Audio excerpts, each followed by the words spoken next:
तर तिकडे भंडाऱ्यात बेरोजगार तरुणांनी घोषणाबाजी केली आहे। चॉकलेट नको रोजगार द्या अशा घोषणा तरुणांकडून करण्यात आल्यात। मुख्यमंत्री युवा कार्यक्रम प्रशिक्षणामुळे हजारो युवकांना संधी मिळाली, मात्र करार संपल्यानं अनेक तरुण पुन्हा बेरोजगार झालेले आहेत।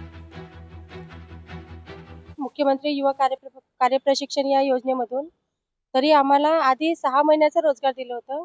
त्याच्यानंतर पुन्हा आम्हाला 5 महिन्याचा रोजगार देण्यात आला आणि त्याच्यानंतर आम्हाला कुठेतरी अशी आशा होती की आम्हाला समोर घेतील बा म्हणून। त्याच्यानंतर आम्ही खूप आंदोलन पण केली आणि शाळेमध्ये जागा राखीव असून सुद्धा आम्हाला घेण्यात आलेलं नाही।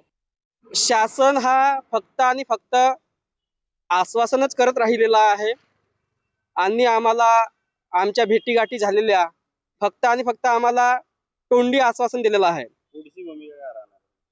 आता आमची पुढील भूमिका हीच आहे, जोपर्यंत आमच्या हातामध्ये GR मिळत नाही तोपर्यंत आम्ही शांत बसणार नाही।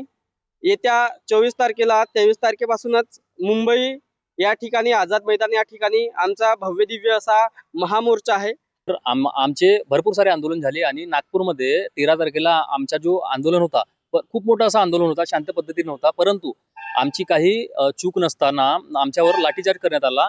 आता आमची जी पुढील भूमिका आहे, आझाद मैदान 24 तारखेला येणाऱ्या अर्थसंकल्पीय अधिवेशनाबद्दल आम्हाला 24 तारखेला खूप मोठा असं आंदोलन करायचं आहे आणि आता जोपर्यंत शासन आम्हाला न्याय देत नाही तोपर्यंत आम्ही तिथून हलणार नाही। सडो की पडो आरपारची लढाई असणार आहे।